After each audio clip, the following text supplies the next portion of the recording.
Well, good afternoon, everyone. Welcome to the latest installment of Hey Horka here on the Blue and Gold YouTube channel. My name is Darin Pritchett from our WSBT studios in South Bend, Indiana. We've got Tyler Horka, of course, the Notre Dame football beat reporter at Blue and Gold Illustrated, blueandgold.com. One more game to go, then a much-earned bye, right? Yeah, I mean, it feels like we just had one. That's the weird thing about this Notre Dame season. We literally just had a bye week. You play two more games, and then you get another bye week. So interesting stuff, but it's kind of just like the last week, the last bye week, Darin. You're going into this one, if you're Notre Dame, with a completely different outlook if you win it as opposed if you lose it. I mean, Notre Dame could have been 5-3 at that first bye week. They beat USC rather handedly. Instead, they're 6-2. They're feeling good about themselves. What happens coming out of the bye week? Throttle Pitt by even more than you throttled USC, which is crazy to get a 51-point victory in any weekend of college football. I don't care who you're playing, Pitt, Tennessee State, anybody. It could be anybody. Notre Dame won by 51 points. And now here you are playing a Clemson team that's as bad as they've been in the last, 10 years or more. I think this is the most losses that Dabo Swinney has had since 2010 or 2011, very early in his tenure. So that's the thing. If you're Notre Dame, you got to get this one because you go into your bye week feeling good. You go into your bye week feeling like you can really get to 10-2. The great thing about the USC game and also this Pitt game, we actually have to calculate how many points the offense scored, the defense scored, and special teams. I mean, the Irish are getting contributions from everywhere right now. Yeah, I mean, if you can score, Marcus Freeman said it on Saturday, if you can score in all three phases, odds are you're going to win that football game. And special teams scored twice. If you scored twice on special teams, you can probably manage no touchdowns offensively and beat a lot of teams. And then Jaden Mickey, obviously, with the pick six. So it's all going well for Notre Dame on all three phases, in all three phases. And it's funny, Marcus Freeman was quick to kind of hype up the offense in his press conference today, where he gets out there and he said 535 yards and 38 points. Like, don't forget that. He might have read my game story from Saturday night, because as much as those numbers were factors in that game, obviously 38 points is a lot. 535 yards is a lot. I came away again, and I think all of the Notre Dame fans and everyone that follows this team came away thinking that this was a defensive-driven game, and this was a special teams-driven game. It's honestly surprising that Notre Dame had that many yards offensively to me, because I thought if you're going to rank special teams, defense, offense, which of those were more important for Notre Dame in this game, I think offense was a clear number 3 to me. I don't know about you, Darin. I agree. Yep. Defense, special teams, offense. Defense is spectacular. They are playoff caliber, without question. It's been awesome. Yep. It's what did I say last week about Al Golden? It was something to the effect of each game this season, you're getting more of an appreciation for him, because at the beginning of the year, there was so much talk about Jared Parker, Sam Hartman. This is going to be an offense-driven team. Can the defense catch up? And it's completely opposite. And you have to give credit to Al Golden for being the driver of that, the catalyst of that, the schemes that he's coming out with. I mean, his blitz schemes are awesome. And he's just getting the most out of these guys in a way that maybe the Irish aren't on the other side of the ball. We talked a lot about that last week, maybe less about that this week, but it's still kind of the same narrative for me, not getting enough out of the offense. Al was at the Super Bowl, had to kind of jam everything in before spring practice started. They pushed spring practice back a little bit. And now these guys, second year in the system, they're not thinking. They're just reacting. They're playing fast, Tyler. They look fast out there on the football field. And I give him full credit. And when you invest in a veteran-type guy, this is what you're looking for, and this is what you should expect. Al Golden has been worth every penny Notre Dame paid him in his original contract. Yeah, and I get the sense now that there were a couple shows ago, and I think I mentioned this in multiple shows, where if I were Al Golden and you mentioned being at the Super Bowl, like there are so many NFL staffs out there who would love to have Al Golden as whatever, a linebacker coach, fill in the blank with X position.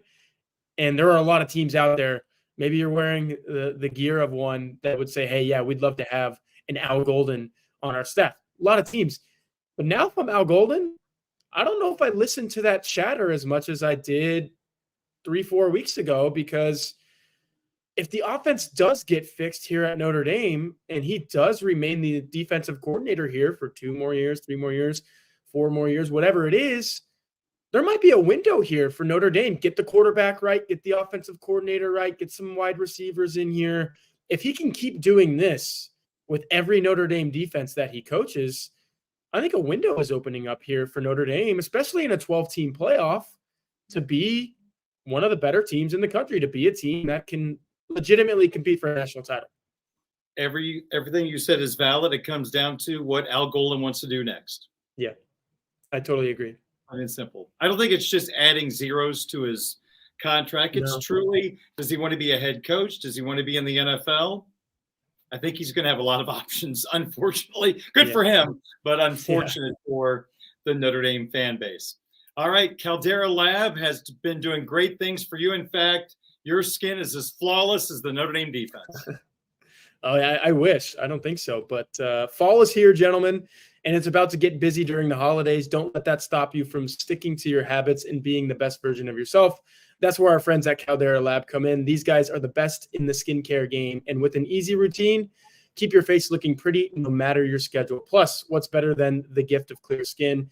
Join the other 100,000 men who trust CDer Lab to show your best self and first impression this fall. Plus, it's a great gift. Speaking of gifts and the holidays, you can go to calderalab.com and use the code BGI23 for 20% off of your order. Again, I've been telling everybody who watches this all season, you show up to a tailgate, and it's crazy, Darin, that there's only one more opportunity to do that at Notre Dame this season.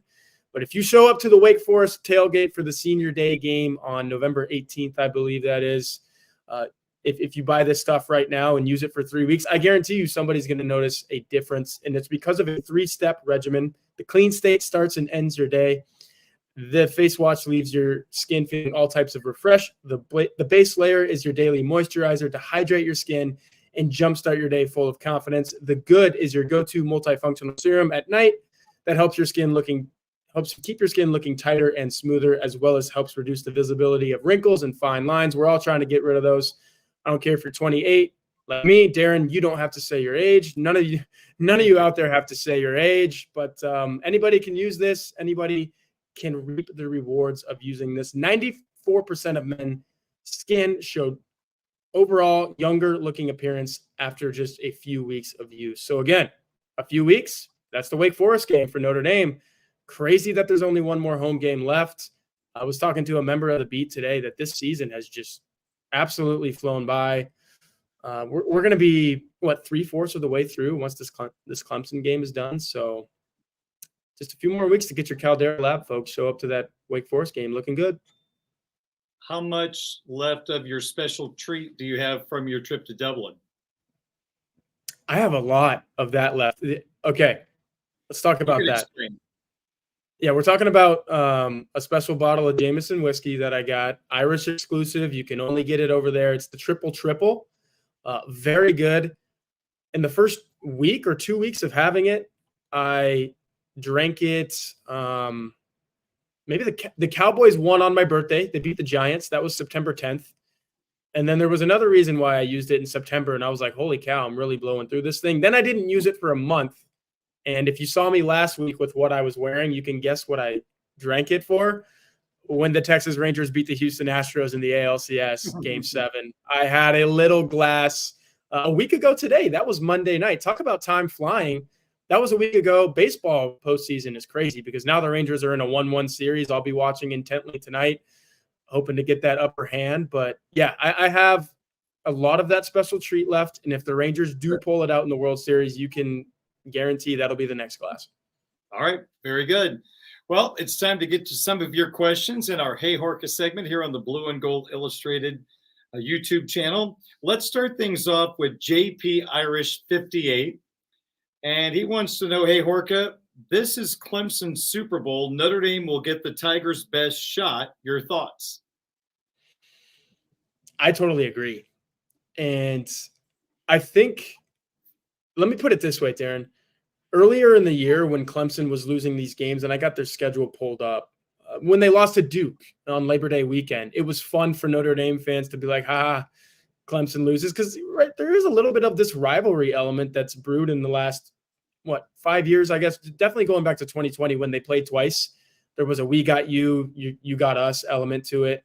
And then last year when Notre Dame just kind of kicked the crap out of Clemson, I think that invigorated some Notre Dame fans, made some Clemson fans angry. So I will say that Notre Dame and Clemson are at the point where they look at Notre Dame's schedule and root for Notre Dame to lose, and then Notre Dame's looking at Clemson's schedule and say, hey, I hope you lose all your games as well. That's where these two teams are at when they're talking about each other. So when you lose to Duke and then you lose to Florida State in overtime, definitely that Miami, I think that was double overtime, where Clemson just looked really bad in that one. And then last week, it's ha. But now that the week is finally here, I think some Notre Dame fans have started to say, like, what if we lose to Clemson? Or what if they have their best game of the year and the Tigers, who are this poor versions of themselves, not even really a version of themselves. Like, this does not look like the Clemson that we know. What if Notre Dame loses to that? I think there's some fear. Halloween week, there's some fear that has started to creep into Notre Dame's minds, because you're at a point, if you're Notre Dame, where you can't lose to this Clemson team. But if you're Clemson and you look at how close you've been in all of these games outside of the Duke game, they're all a one-score game. If you're Clemson, you're thinking at home on our best day, we can get these guys. Do you think that's where the game is at, Darin? It's like Notre Dame doesn't want to lose to Clemson, and it shouldn't lose to Clemson, but on a bad day, it can. And that would be like the worst case scenario for the rest of this season, would be losing to this Clemson team. Well, based on the point spread, it seems like a coin flip game, if you believe Las Vegas. I mean, their defense is still pretty doggone good. You feel like if they play their A game, they could help Clemson steal this game. Offensively, based on the way Notre Dame is playing defensively, I can't imagine Clemson's offense stealing this game. Now, Will Shipley, to me, is kind of the heart and soul of that Clemson football team, the running back that Notre Dame did everything they could to try to get his services. And he's in concussion protocol. So we don't know necessarily what his status is going to be for Saturday's game. So do I look at this Clemson Super Bowl? I can't say this is Clemson's Super Bowl. That'd be like saying Notre Dame's 4-4 and they're going to play their Super Bowl. You know what I mean? There wouldn't be a game that would classify that. I mean, Clemson in the last 10 years have won national titles nonstop to the playoffs. So I can't imagine they're looking at this as their Super Bowl. So I can't relate to what the question is asking for, because I don't think it's their Super Bowl. They're just trying to salvage their season. They're just trying to win a football game. And by golly, I guess at this point, they're just trying to get bowl eligible. So would they love to beat Notre Dame? Gosh, yeah. I mean, there's no doubt. I guess the revenge thing's always in play. But as good as Clemson has been, I think it'd be disrespectful to say that this is their Super Bowl. Yeah, I guess I didn't. The Super Bowl thing, I just kind of blew off. And I skipped more toward the Notre Dame will get the Tigers' best shot. Because I completely agree with that. I think Dabo Swinney, he probably hasn't slept in weeks just because he knows they're close. I mean, when I say close, they're close to winning games. They're not national title close. This Clemson team isn't Deshaun Watson's Clemson or Trevor Lawrence's Clemson. And I say that, and it's not really the quarterback that's the issue. Marcus Freeman spoke about Cade Klubnik at his press conference today, and I mean, Klubnik's numbers are decent. He's thrown for almost 2,000 yards in 8 games, 13 touchdowns, 5 picks. There is a, I don't want to call it the it factor because I don't want to be cliche, but there is an element of him not being there yet. I mean, he's a redshirt freshman. These are his first starts. It takes some guys. Not everyone can be Bryce Young, come in and, immediately be one of the best quarterbacks in the country. And I'm not gonna say Cade Klubnik's ever gonna be that, but I do think I see a quarterback who has potential to be better than he is right now. And right now he's not even that bad. So Will Shipley is obviously the cog. I mean, 112 carries, 515 yards, 3 touchdowns. But they have a guy, Phil Maffa, who's averaging more yards per carry than Will Shipley. He has more touchdowns, twice as many touchdowns as Will Shipley. So even without Will Shipley, I think Clemson can run the ball a little bit. And if Cade Klubnik has a good day, they can move the ball. For them, the issue has been once they get into the red zone. I need to get those numbers in front of me because they're one of the worst red zone teams in the country, or got to be, just eye test wise. Darin, it seems like every time they get down there, they can't finish. And as bad as this Notre Dame offense has been, if you're not finishing drives against this Notre Dame defense, you're probably not going to win a football game because you're not going to score 75-yard chunk plays against this Notre Dame defense either. Just doing some quick early research from the Clemson media, I get the sense they feel like that Clemson's offense does not have an identity at this point, that the wide receiver position lacks quality and maybe even quantity at this point. There's a lot of discussion about Dabo not going into the transfer portal to fix some of these potholes on the roster, and he's paying the price right now. And it's funny because you look at the line, and I referenced it a moment ago, at one point Clemson was favored by 2. I think it's flipped the other way now. Notre Dame's the favorite. This just seems like the classic, and we had the same conversation against Ohio State. Notre Dame never seems to win these type of games, and you expect Clemson at home to play their best game. I personally would be disappointed if Notre Dame does not win this football game, and I would hope they wouldn't have to sweat it out. If they have to sweat it out, that's a sign the offense is having a rough day, because I just fully expect Al Golden's defense to do a tremendous job against this offense. There's no reason why Clemson should get into the 20s against this Notre Dame defense. And if the offense can get into the 20s, well, nowadays we got to talk about special teams, defense, and offense contributing, points. If Notre Dame gets into the 20s, at the very least, I have a hard time believing Clemson's going to win this football game. Yeah. Thanks to Steven for sending in a comment. He says, stop overthinking this. He's telling me I'm overthinking this. They're 4-4, and Notre Dame is primed. Clemson, Stanford, and Clemson and Wake. If we, the Irish, lose any of those, don't deserve to go to the next level bowl game. Yeah, I mean, it's 10 or 2 or bust for Notre Dame right now. I totally agree with that. But I'm going to throw this out there.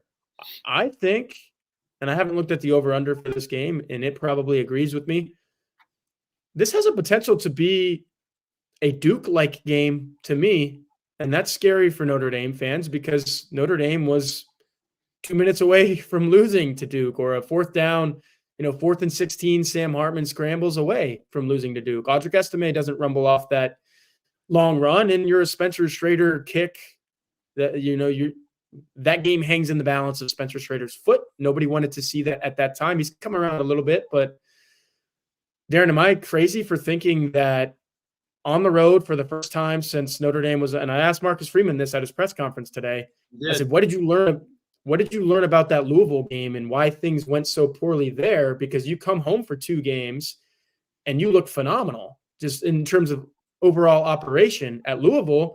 We talked so much about how Notre Dame's defense has looked so good.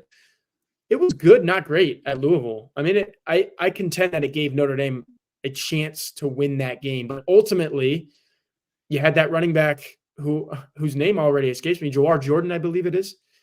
He runs all over you defensively, and you lose that game in part because of that, and in large part because of the three interceptions from Sam Hartman. But you didn't look good there, and a week before that, offensively, you didn't look good at Duke. Darin, am I crazy to think that this Clemson team can kind of give Notre Dame some fits in the same way that Duke did? I think that is fair. I don't think you're crazy. I think based on the fact that Marcus Freeman admitted his football team was not prepared properly for Louisville, that could pop up again. There's no guarantee that would not happen again. in a tight ball game, I'm still very concerned about game management.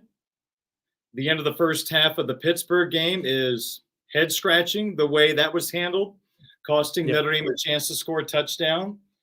We had head scratching game decisions made at Louisville.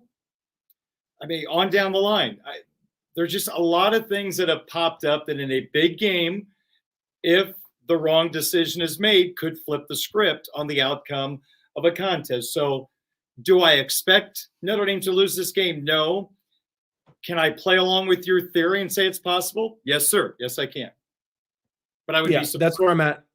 Yeah. That's where I'm at with this game is Notre Dame should win. And if I was an odds maker, I'd probably lean closer to a touchdown.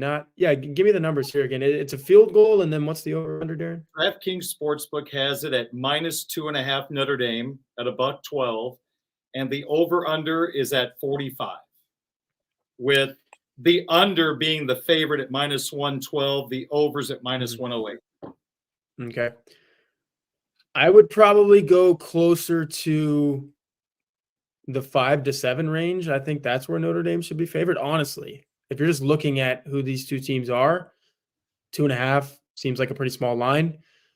And then the over/under, I'd probably go under. I really think that this could be similar to the Duke game. Notre Dame ends up winning by exactly a touchdown, 7 points. So you would cover my 5.5, which I think it should be. And then you'd be under because that was 35 points in that game, I believe. 21-14 was the final in the Duke game. Yep. I don't know. I just this game gives me Duke vibes, which is scary because if I go back to where I was sitting in the press box in Durham that night, holy cow, Darin, that was a very bad night for the Notre Dame offense. It was almost as bad as it gets this year, I want to say, because, I mean, Ohio State, they moved the ball a little bit. There were stretches of that Duke game where they couldn't move the ball at all. And if that's the case against Clemson might only need 3 touchdowns to win this game. I don't know. But, hey, I'm minimizing the great equalizer here. I'm totally leaving that out, which I shouldn't because we started our conversation today with it. The defense and the special teams, man, they might score for Notre Dame in this game, and that might be it. If Clemson gives up a defense or a special teams touchdown, they don't have the offense to stay in that game. Yeah. I know Drew just asking a question about the line. I can help a little bit by saying when this game first came out at DraftKings Sportsbook last week, it was Notre Dame +2. Yeah. Then the Clemson NC State game happened and Notre Dame blows out Pitt. It's gone the other way. I don't know if it got to 3.5. I'll take his word on that, but it's 2.5 right now. So the favorite has flipped since, I guess it was about Wednesday or Thursday of last week when Notre Dame at that time was +2. So if you got +2, congratulations. Yeah. You're in pretty good shape going into this ball game. I think you could have gotten Notre Dame at plus money even as late as like Friday or Saturday morning. I saw some tweets out there. So yeah, you're not in luck now because what happened last week has totally shifted the narrative of this game. And maybe the last thing that we say on all of this on the Clemson talk is that kind of scares me even, Darin, that like you're getting Clemson at a spot where it can't lose. If you're Dabo Swinney and you're a national championship head coach and everything that's happened this year has happened to you, you're pouring everything into this game. This is it. This is make or break for the season. And I won't say Super Bowl because I kind of agree with you on that. He's coached in college football level Super Bowls. This ain't it. But here's the flip side of that, Darin. He hasn't coached in a season like this before in a long, long time. So I think even he is smart enough to realize, like, hey, this is bad right now. But if I get this win and then I beat Georgia Tech and maybe I get North Carolina, which for Clemson, those are going to be 2 very tough games. I don't know if you watched the game that they played late Saturday night. Those two teams score a lot of points, and Clemson does not want to get into a shootout with those guys. So Notre Dame does not score a lot of points offensively. I think Dabo Swinney is looking at this game like, I need this one. And that scares me a little bit if I'm a Notre Dame fan. two things. NC State with their new quarterback put up 24 against that defense. That probably makes you feel a little better. And let me leave you with this question. Do you believe in this Notre Dame football team?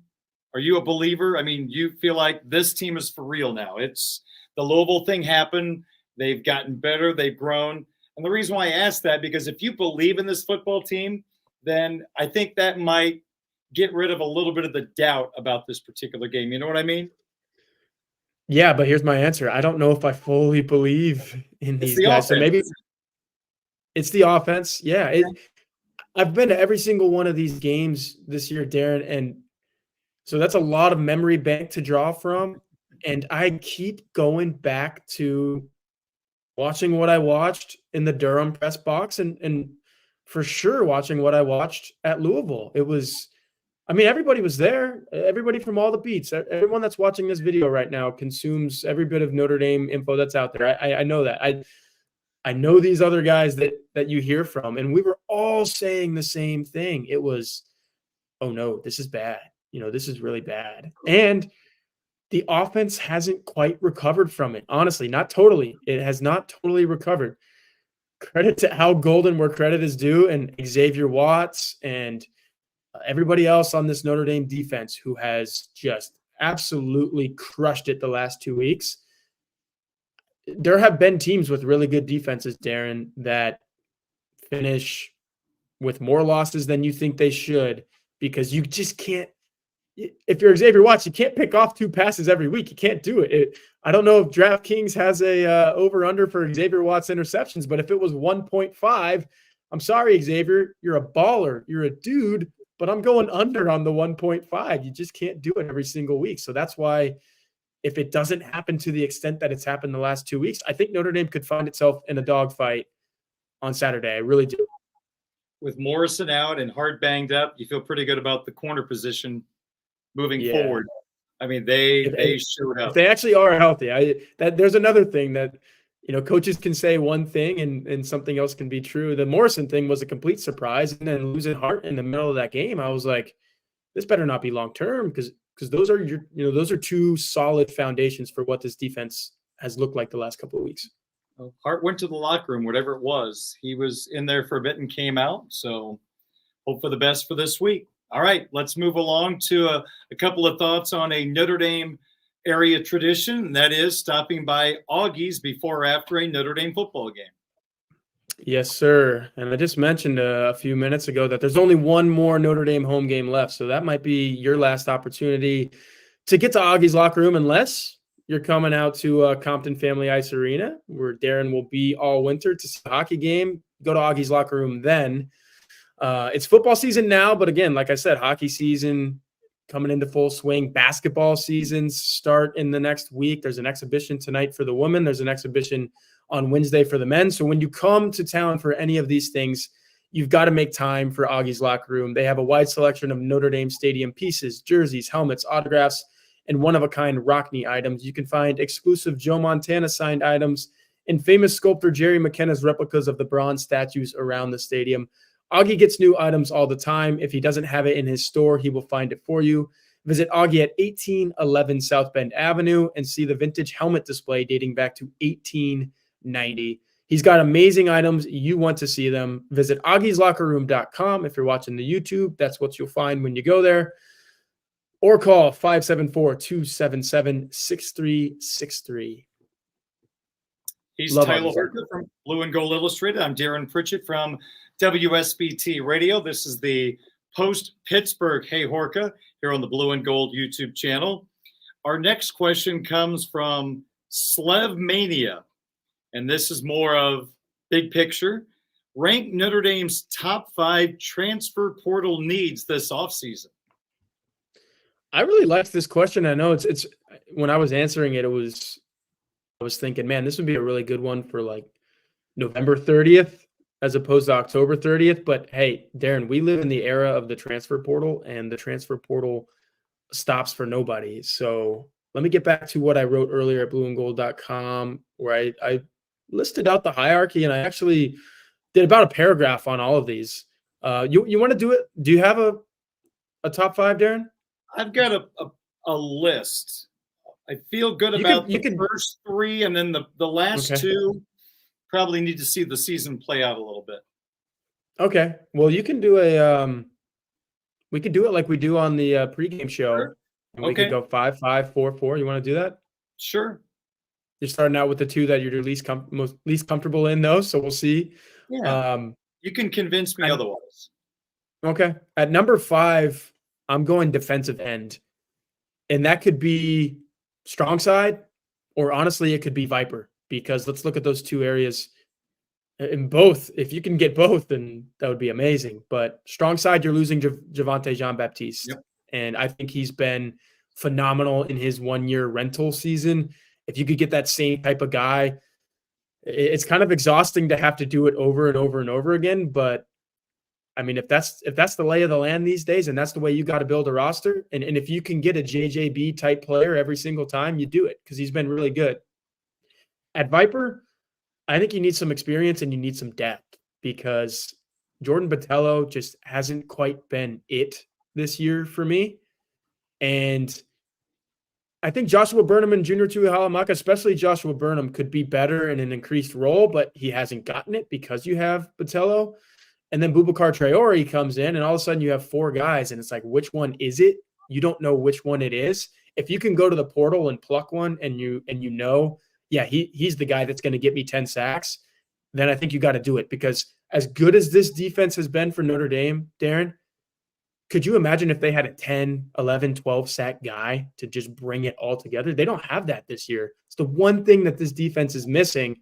If they had a guy that scared the living daylights out of offensive coordinators because he could get to the quarterback every play or every game at least just one time, Notre Dame defense would be completely different. Go get you a guy like that from the portal.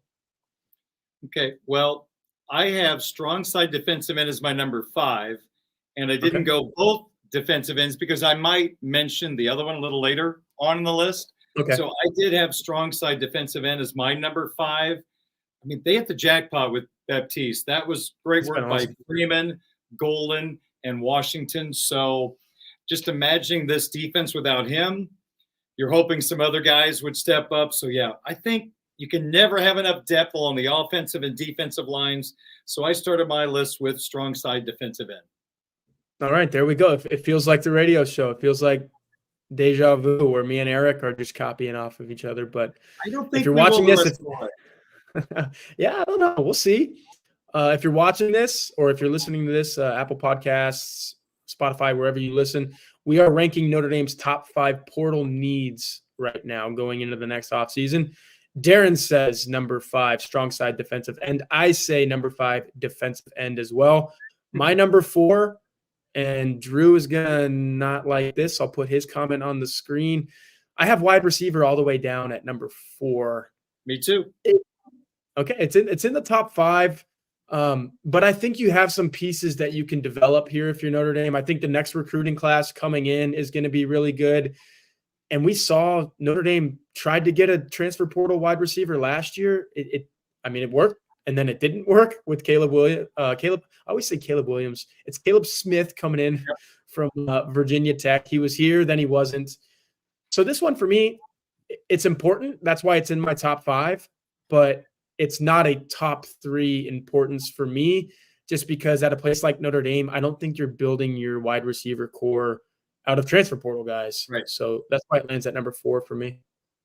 Yeah, I just feel like if you can get a splash wide receiver in particular, Tyler, I like to see a little more explosiveness at the boundary wide receiver spot. I mean, Flores, I think, is going to be a really, really good player. You know, he's at the field. If Tyree returns, you've got, I think, a lot of good options in the slot, but I'd love to see a little more playmaking ability at the boundary. Right now you got Thomas, and Greathouse is kind of filling in as the number 2. So if I could be extra nitty-picky, I would say if you can find a splash boundary, I would be intrigued by that. Yeah, and that's the thing about doing these rankings. Like, if you could get a guy that, and you told me beforehand, that came in and I knew that you were going to get 40 to 50 catches for 800 yards and 6 or 7 touchdowns, I would say, yep, that's my number 1. But you just can't guarantee that. out of the portal if you're Notre Dame. So that's why I say, yeah, it deserves to be in the top 5, but I can't put it at my number 1 because I don't trust Notre Dame to for sure go and get that guy. So you got defensive end at number 5. I've got defensive end at number 5. I've got wide receiver at number 4. You've got wide receiver at number 4. Maybe we'll start differing We with will number here. 3. Okay. Maybe I don't know. I've got quarterback all the way down at number 3 for me. And you probably have it at number 1. So maybe that's where we differ. I think, look, with the 12-team playoff and the schedule next season, I honestly think a Steve Angeli, a Kenny Minchie, or a CJ Carr can lead Notre Dame to 10 wins in a playoff. I really think that they could get in at 10-2 next year with any one of those 3 guys. But if you go find me the guy that goes 11-1 or maybe even 12-0 and he's out there and you know for sure like your team's going to be better if you have that guy, Sam Hartman. I haven't really dove into who I think might be out there in this next cycle, but there's going to be some guys.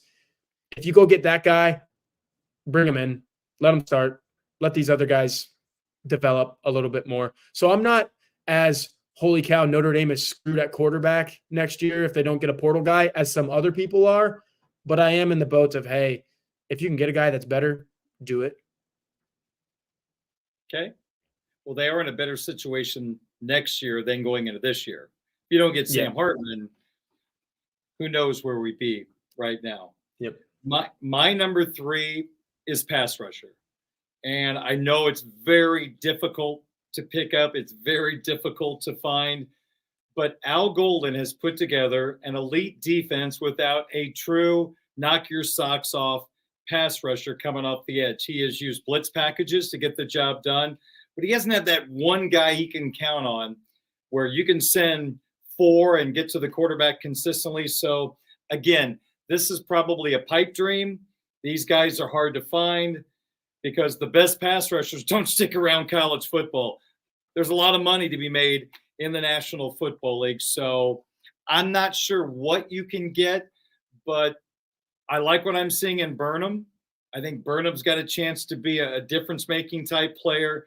But again, never hurts to have enough depth at that particular spot. So again, probably not going to get the guy you'd want. I mean, a big-time guy that's going to get 10, 11 sacks. But if you can give me a guy that can be in the rotation and put some pressure on the quarterback, I'd be highly interested.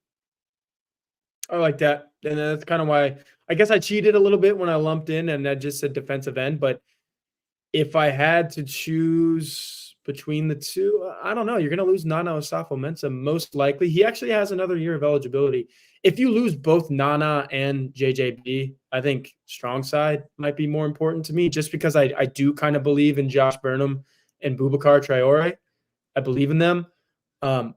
Maybe but they're not proven. But you make good point there. And when you say, go get the guy that you know can get to the quarterback, because we've seen flashes from Josh, we've seen flashes from Boubacar, but are they the 10-sack guy? I'm not sure. If there is a 10-sack guy out there and Notre Dame can get him, gimme for sure. Exactly. All right, so we're ranking transfer portal needs for Notre Dame. I have I'll give the 3 that I have so far: defensive end, Strongside or Viper, wide receiver, quarterback. Darin, you have Strongside defensive end 5, then wide receiver, then pass rusher. All right, we're moving on to number 2 for both of us. And this is, again, I'm cheating a little bit because I'm not sure which one it's going to be, but you either need a primetime safety or a big-time nickel, because I think Xavier Watts is playing his way into NFL draft consideration. It'd be awesome to have him for one more year because I think he could do what he's doing the last 2 games for an entire season. Like, he's finally truly comfortable at safety after the wide receiver thing. And then, all of the position swaps that he's done, he's arrived. This is who Xavier Watts is. We hyped this guy like crazy at the safety position. Kind of first when he transferred from wide receiver. And then just after seeing him in a fall camp or spring ball, whatever it was, like we all thought that this could be Xavier Watts, and now it's finally him. So if he's still around, Notre Dame is in business. But if he leaves and you know that you're losing Thomas Harper, who is those 2 guys have been surefire starters every single game for Notre Dame this season on the back end. We talk about Kim, Hart, Benjamin Morrison. those two guys have been equally as important to me. So if you lose both of them, you got to make sure that you replace at least one of those positions with a guy of need. It's probably you're gonna have to fill one of those spots just with who you recruited and who you've developed. But this would be 3 years in a row that Notre Dame goes and gets a guy that starts on the back end every single game through the portal. It was Brandon Joseph in 2022. It's Thomas Harper outside of the one game that he missed. I think it was concussion in 2023. I have no doubt in my mind that Notre Dame is going to go and get a graduate defensive back, whether it be a safety or a nickel guy. I think that's a great choice. Safety just missed my list. It was one of the ones I eliminated. I think nickel's a really good thought as well. Now, my number 2, you're going to fight me on. Okay. And I got to be honest with you. If I knew more about what is down the roster at this position, and I knew they'd be okay, I'd cross it off, we'd move on. But I've got left tackle because you're going to lose Joe Alt. Now, Wagner, from what I understand, high upside.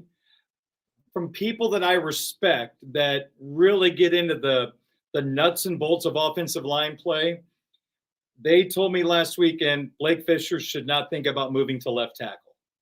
He's more of a right tackle. So if we're going to play that game, if Fisher is going to be Notre Dame's right tackle next year, are we confident in the depth pieces at left tackle to protect the backside of your brand new quarterback? Left tackle is one of the most important pieces on any football team. And if you go with the guy on the roster, it's going to be a newbie. And if you feel good about him, again, Tyler, scratch off the list. But I don't have a good feel right now. And just knowing the importance of that position, if you can add a depth piece or even a starter at that spot, it's something I'd at least take a look at. And again, if a guy like Wagner's the guy and he's going to start and be dominant, great. But I don't know that right now. So knowing the importance of the tackle, I threw that on the list. Offensive tackle is my number 1 on this list. Okay. So we do agree. You're going to yell at me. I didn't. No, love it. I didn't get as specific as left tackle because, and I know a lot of people would disagree with this. It's funny. Let me do this spiel really quickly. People have been a little hard on Blake Fisher's performance, and that's fine. I don't think he's been as elite as he was touted to be as a recruit coming in. It also hurts him to be compared to Joe Alt, who is just all world at left tackle. Joe Alt's just a better player than literally anyone in the country at that position right now. So those are a couple things that hurt Blake Fisher. But it's funny, the same people who are like, yeah, Blake Fisher's not, can't go to the league. They're the same ones who are just like, come back, please play for us. So it's like, which is it? Blake Fisher isn't good enough to be in the NFL, or you desperately want this guy playing right tackle for you. So that's interesting for me. Another interesting thing for me is I agree that Emil Wagner is the next tackle at Notre Dame. Like once these two guys are gone for sure, Wagner's going to be the guy that everyone looks to, probably at left tackle. But to me, then why has he been playing right tackle when Notre Dame does get into garbage time situations? I think you should start grooming that guy to be your left tackle right now, because bless Tosh Baker, but he's not the answer next year. If Notre Dame has to start Tosh Baker at tackle, either side, not good news for the Fighting Irish, if you ask me. Just based on what I've watched, what I know, what I've seen, I don't think he can be a 12-game starter for you at tackle. So that's why my number 1 is just get a tackle, man. Get somebody who's played football at that position. Hopefully it's not a Kane Madden situation. I know he was a guard, but he was an offensive lineman that was an All-American that Notre Dame brought in, and it just didn't work. So you're always rolling the dice a little bit when you bring in an offensive lineman to a place like Notre Dame. An offensive lineman in general, I think, Darin, is one of the hardest positions to go from one team and then immediately plop onto another and say, yeah, you're supposed to be the guy for 12 games. You've never been here in your life. That's tough. But I 100% agree with you. Knowing what Notre Dame has or doesn't have at that position, once Joe Alt is gone and maybe even Blake Fisher might be gone, oh, yeah. If those two guys are both gone, Notre Dame needs a tackle for sure because I like Wagner. I don't think he's ready. I don't think Tosh Baker is ever the guy that you want to start there. And then who is it? Charles Jagasaw, like Sullivan Absher? Those guys, if Emil Wagner's not ready, those guys aren't ready either. So, Darin, you nailed it, man. The team needs a tackle next year. 2025, you hope it's Kirby Lambert maybe too. Mm-hmm. Further down the line. But next year feels like tackle could be a needy spot. So run down your 5 again, Darin. Run down your 5 and I'll go down mine. 5, I have Strongside Defensive End. 4, wide receiver. If I can be picky, boundary. Number 3, a pass rusher. 2, left tackle. And my number 1, an elite quarterback. I don't want to just take a quarterback to take a quarterback. I don't want to take, I'm just using a name out of midair, JT Daniels, who went to Rice after all of his stops. I don't want that type of guy. Yeah, Slovis. If he played for USC, Texas got after him. I watched some of those extended highlights. Texas BYU. Oh, long day for Keaton Slovis. Yes, no doubt. But if you can bring in an elite quarterback, I got to do it, Tyler. I got to do it. Yeah. And it is no disrespect to Steve Angeli, Minchie, Carr. I just feel like you might need one more bridge year of bringing in a really good quarterback. And Tyler, in 2025, I would be extremely disappointed and frustrated if you'd have to do that. It feels like 25 is when you have numerous candidates in-house already to become the quarterback that takes you to the playoff on down the line. Let me just imagine. Go ahead. Yeah. I'm just going to say this really quickly. Keep that thought. If Steve Angeli stays, could you imagine Steve Angeli, Kenny Minchie, CJ Carr, Deuce Knight? There's a world where Deuce Knight and all those 3 other guys are good. Deuce Knight might start, which if he does, he beats out 3 really good guys. I think everything for the quarterback room is building toward that 2025 season. Like those, that could be a special group of guys if they're all there. And even if Steve Angeli leaves and you have an older Minchie and a Carr who's in his second year, that could be a really good quarterback group. The one that Notre Dame finally sticks with and doesn't go portal for. Your thought? Yeah, I don't remember who said this on our pregame show here on WSBT radio on Saturday, but we got into this conversation. The fact is, if you bring in a quarterback this offseason, you're going to lose 1, probably for sure, that you have in-house already. Maybe 2. I doubt 2, but you're probably going to lose 1. And I am not speaking for this player. I'm using this as an example.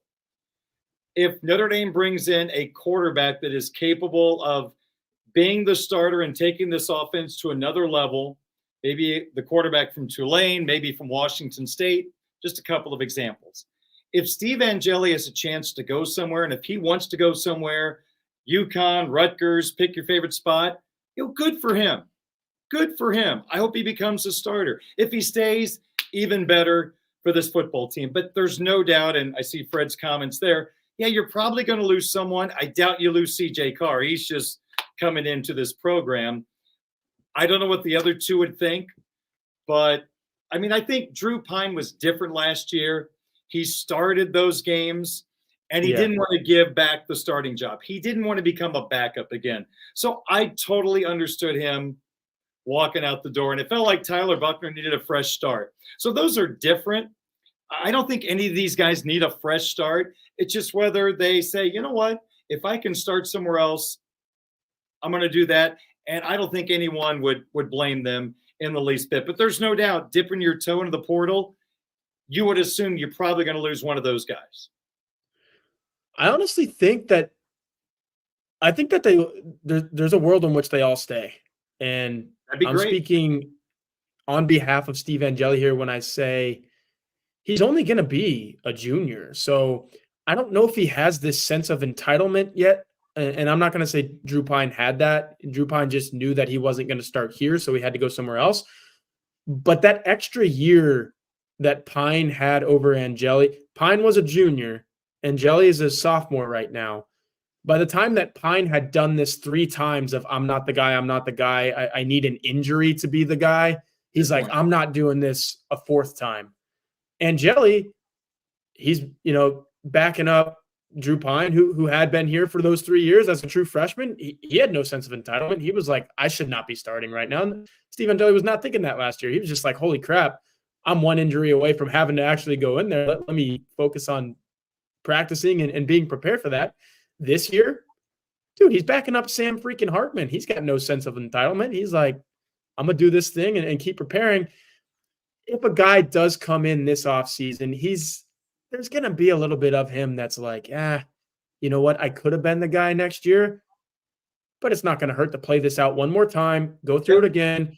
And then next year, that, like we were saying, 2025 could be the year when they just roll with what they got. At that point, Steve Angeli would be the oldest.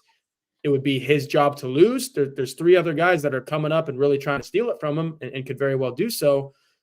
But I think there is a world in which Steve Angeli, Mike Singer's delight, stays here for 4 years, even if he only starts, I don't know, less than a handful of games. That there's a world in which he stays here for 4 years.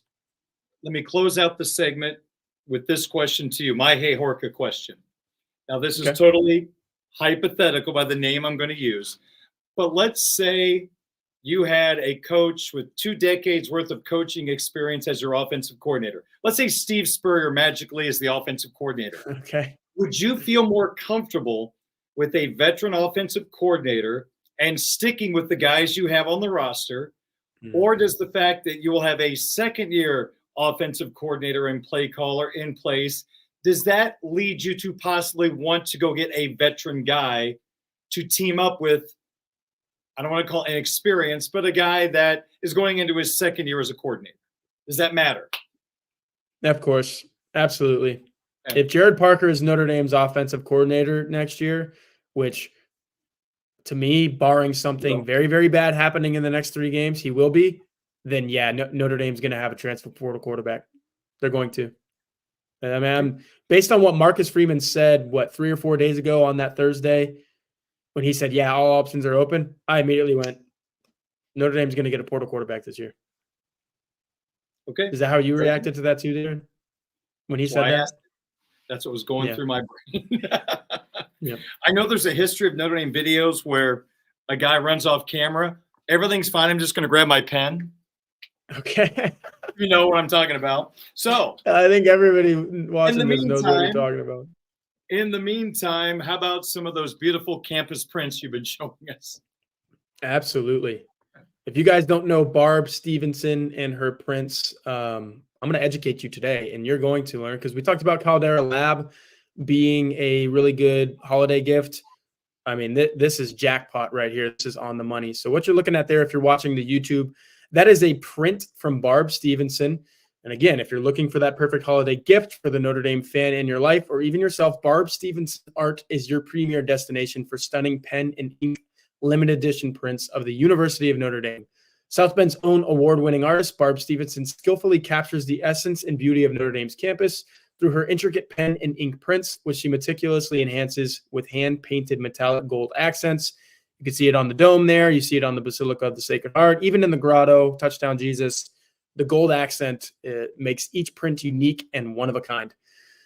Now she has added 2 magnificent works to her fabulous collection of limited edition prints, all of which she is offering to our listeners at Blue and Gold. To purchase or view her art, visit her website at barbstevenson.com or call her at 574-210-8388. Order now for the holidays and receive free shipping. There's your deal.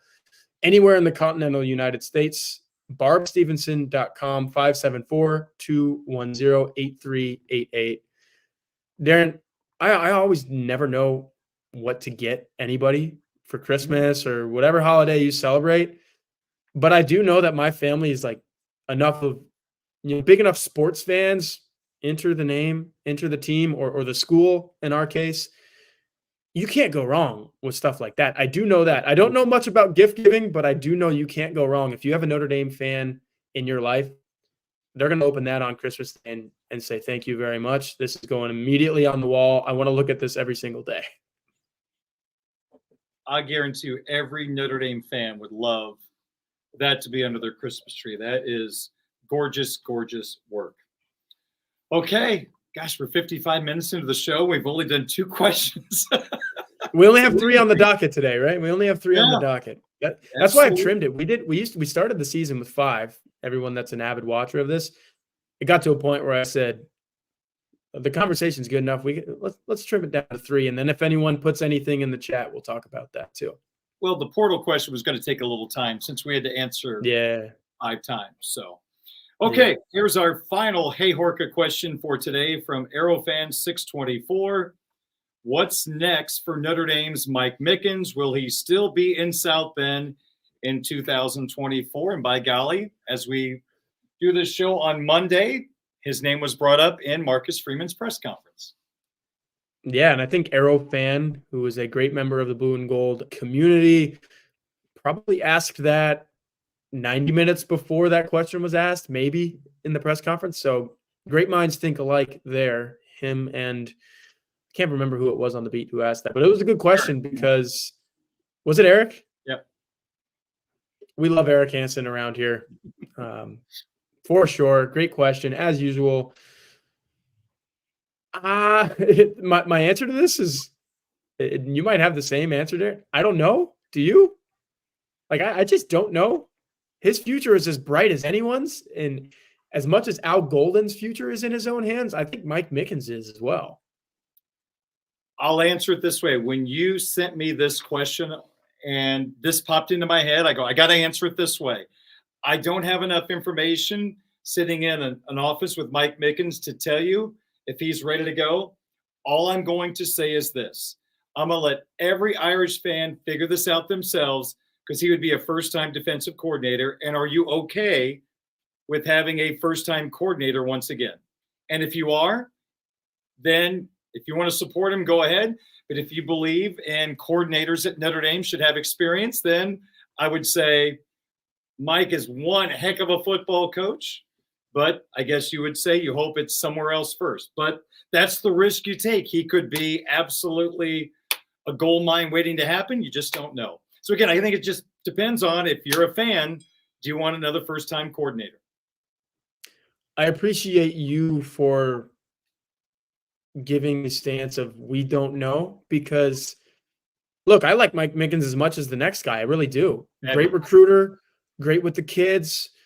Really good football coach, coaching the corners. I know that for sure. And Marcus Freeman said today that he made sure to point out that, hey, he's our passing game coordinator for the defense too. It's not just the corners. It's anytime someone tries to pass against us, he's the guy that's kind of scheming against that. So you got to be smart to do that. He's an intelligent guy. But I don't know if he's a good defensive coordinator. Like, I don't know why all these Notre Dame fans are on the message boards. They're on Twitter. He's got to be our next defensive coordinator. Notre Dame has a really good one right now, and I think you want to keep that guy for as long as you can have him. We mentioned at the beginning of the show, I don't know how long that's going to be. Al Golden's future is in his own hands. But as for Mike Mickens' defensive coordinator talk, I mean, Darin, we talk about this team, write about this team 24/7. Our lives are Notre Dame football. But I cannot confidently tell you right now that Mike Mickens would be a knock it out of the park defensive coordinator. I just don't know. And that's what I wrote at blueandgold.com when I answered this question on the message board was it's another experiment if you go the Mike Mickens direction. And you're dealing with an experiment right now on offense with Jared Parker. Do you want to do that again on defense? I'm not sure because a year ago, we're talking about Jared Parker as this awesome tight ends coach. He's doing everything right. The expectations get higher. The microscope is on you a little bit more. You feel like an ant frying under that thing if you're Jared Parker right now. I would hate for Mike Mickens to be in that situation. And I'm not saying he would be a bad defensive coordinator. I'm not. I don't know. But I don't know if he would be a good one, Darin. I just don't know. We don't know. Here's the good thing if you go that direction. And let me go back to Brian Kelly. When Tommy Rees became his offensive coordinator, Brian Kelly is an offensive coordinator. And in tough moments, even after year number 1 of Tommy, he could help him get through certain situations. Marcus Freeman is a defensive mind.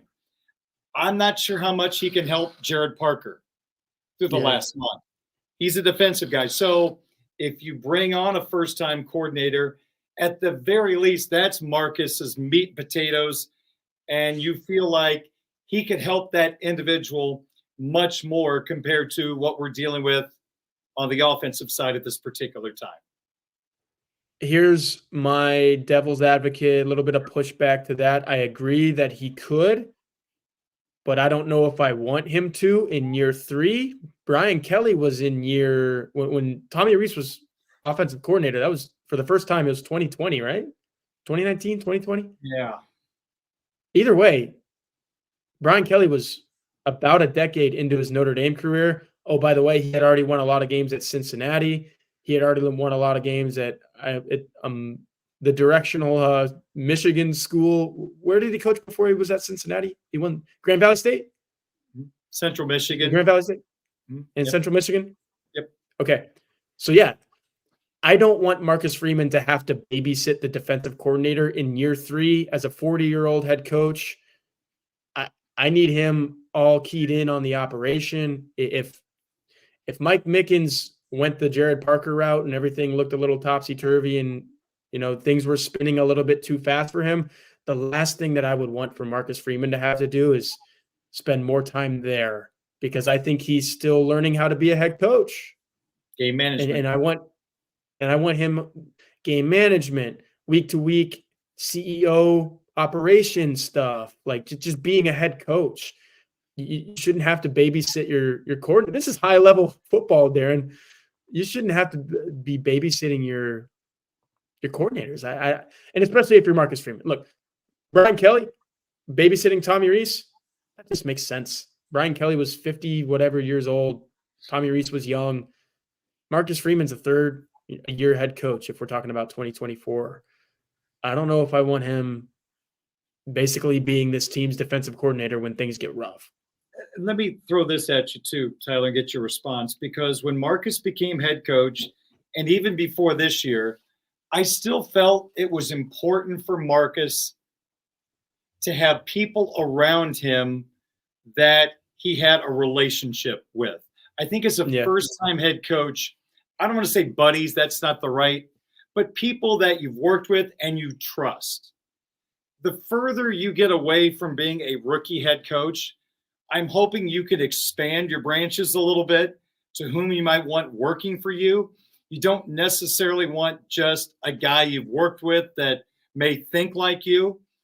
It might be a situation where you want someone to come in and look at this and maybe take a side of the football a different direction. So I think it was important for him to bring in guys early on that he trusted, but year 3 is big around these parts for head coaches at Notre Dame. You go back through the history, year 3 tends to tell the story if this is going to work or if this is not going to work or if it's going to lead to a national championship. I mean, year 3 historically is massive in the careers of Notre Dame head coaches. So I would say in year 3, I would hope he would have an open mind and look maybe outside of his comfort zone just to see if there's something he might like. Now, he can settle for someone he's familiar with, but I would hope year 3, maybe you expand your individuals you might be interested in. What did you think about him today kind of setting the Mike Mickens wheels in motion? Because I think that alerts other college programs around the country to Mike Mickens. He remember last offseason, Darin, when he said, we had 10 guys get calls from NFL or other major colleges. Mike Mickens is going to get a lot of phone calls. And it's not just because of what Marcus Freeman said. Mike Mickens was going to get phone calls anyway, but it might be tougher to keep him now based on what Freeman said. I don't know if you view it that way, but my mind kind of went there. I got to admit, when he threw in, he's our passing game coordinator, that just forced me for my light bulb to go off like, is he our defensive coordinator candidate if Al Golden leaves? That's the first thing I thought of. But you bring up a good point as well that maybe he's throwing the resume of Mike Mickens out there to give a guy that he respects and has had a long relationship with the opportunity to maybe do something bigger. Who knows? But I don't know, again, how good Mike Mickens is going to be. He might be the second coming of pick your favorite great defensive coordinator. Yeah. but this is Notre Dame, and you should be able to get the best. And you got one of the best in Al Golden 2 years ago. And Tyler, you should expect to be able to bring in a similar caliber guy to a place like this. This isn't Tulsa. This isn't Marshall. This is one of the premier places to get a job that can lead to bigger and better things. So I would absolutely agree with anyone that said Notre Dame should be looking to get the best, because you know what? They should, because this place is special and people want to work here. This is the toughest thing about coaching is Yeah. you don't know until you know. You Yeah. don't know until you know. And like you said, it could be Mike Mickens. You mentioned how big year 3 is for Marcus Freeman. If Al Golden leaves and he needs a defensive coordinator, Mike Mickens might be the very best one. Yes. But you don't know. You don't know that, and you're taking a chance on him. And if he's not, then the biggest year of your career is all of a sudden even bigger, because you're having to overcome a guy that you thought was the guy, but might not be the guy. That's on defense. Same thing might be true on offense. Like Jared Parker, you thought was the guy. Maybe he's not the guy. So these hires, man, that's why they make the big bucks, right, Darin? Like they're in charge of 100 kids. They're, futures and whatnot, but they're also in charge of making the right calls on who they work around in that office every single day. And it sounds like if given the chance to hire Mike Mickens, he would do it in a heartbeat. And that's awesome. That's great. Yeah. But if he's not the guy, then you made a mistake. Like let's call it what it is. If Jared Parker ends up not fulfilling his duties here at Notre Dame, and say we're talking on October 30th, 2024, and Jared Parker is not Notre Dame's offensive coordinator, Jared Parker, great guy. Marcus Freeman loves you, but you can call that a mistake to hire him. That's what it is. You got to be truthfully and brutally honest sometimes in this profession. And Marcus Freeman would never call it a mistake, but deep down he knows, yeah, maybe I probably needed a different guy. That's just the reality. That's the truth. And it could be the same thing with Mike Mickens. We just don't know. And Yeah. it's crazy. That's why we watch. The intrigue of all this is always so interesting. Would you mind putting up Drew's last comment? Because I just want to make a quick thought on what he said right here. This one right here? Yes. Because Mike Singer, our good friend, mentioned a few weeks ago he'd like to see Freeman be the defensive coordinator. Just for Drew's benefit and for people that are watching this, Mike is on my program every Tuesday talking Notre Dame football recruiting. And we actually talked about this maybe a month ago. And my pushback to Mike on this is the fact a head coach, most of his game management decisions are on the offensive side of the football. I think it's a lot easier to be head coach, offensive coordinator, because in the flow of calling plays, you have 4th and 2 from the USC 42. You're going to make the decision whether you're going to go for it or not. And you have a good feel because you're calling the plays. I just don't like a head coach that's a defensive coordinator, because he's working with his team on adjustments. And all of a sudden, hey, by the way, it's 4th and 2 from the 50. What do you want to do? Now I'm simplifying a little bit, but you know where I'm going here. Yeah. Most of these decisions are on offense. And when your defensive coordinator is in a huddle and something happens, you got to rely on someone else to make a decision, or late in the ball game, a game management decision. I just think it's a lot harder for a defensive coordinator to do that. So I totally agree. And to kind of simplify what you were saying, a head coach needs to go out of his way, which you don't want to do within the confines of a game, to oversee defensive operations more so than the offensive ones that are literally right in front of your face. Everyone's watching the game. If you don't call a timeout here or you don't go for it there, everyone remembers that a lot more than, oh, the other team went for it here and your defense didn't get it. Oh, well, try to get it the next time. I totally agree with that. BC sends in a super chat. I didn't get the memo. Is Golden leaving? No. We live in the world of hypotheticals in sports media, though. So if he does leave, is Mike Mickens the guy? That's kind of the question that we're wrapping up this show with. Or, we brought up this Golden thing, Darin, before even introducing Mike Mickens into the chat. Like, we were talking about Golden a couple weeks ago, and I was saying, he might want to go pursue an NFL opportunity. And I even said it on today's show. There are 30, how many teams are in the NFL these days? 32? I think there are 32 teams in the NFL that would benefit from Al Golden just holding the clipboard and putting a headset on, and you can give him whatever title.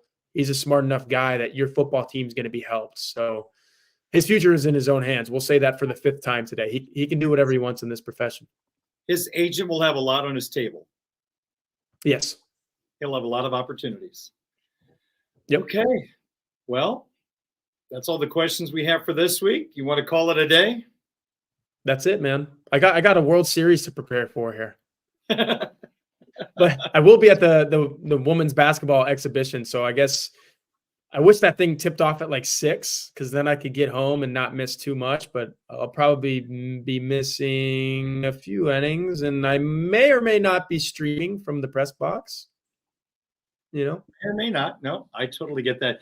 Trust me, the number of hockey games I did with the Cardinals in the playoffs watching that, I'm guilty as charged. So I totally get what you're saying. All right. Hey, thanks to all the folks who spent a part of their afternoon with us here on the Blue and Gold YouTube channel watching the latest installment of Hey Horka. And we'll be back next Monday at 3 o'clock to take a look back at the Clemson game. I guess we're working on the bye week. Yeah, I think we'll do a show next Monday for sure. Okay, I didn't mean to put work on your table. I guess I should have asked. I'm going to a wedding in Houston the latter or like on the bye week itself on November 11th or whatever that is. So I'll be taking off the Friday before the bye week, but the Monday we got Notre Dame Clemson to talk about, baby. So we'll do it. Very good. All right, folks, we'll see you all next week at 3 p.m. Eastern time on the Blue and Gold YouTube channel with the latest installment of Hey Horka. Until then, go Irish.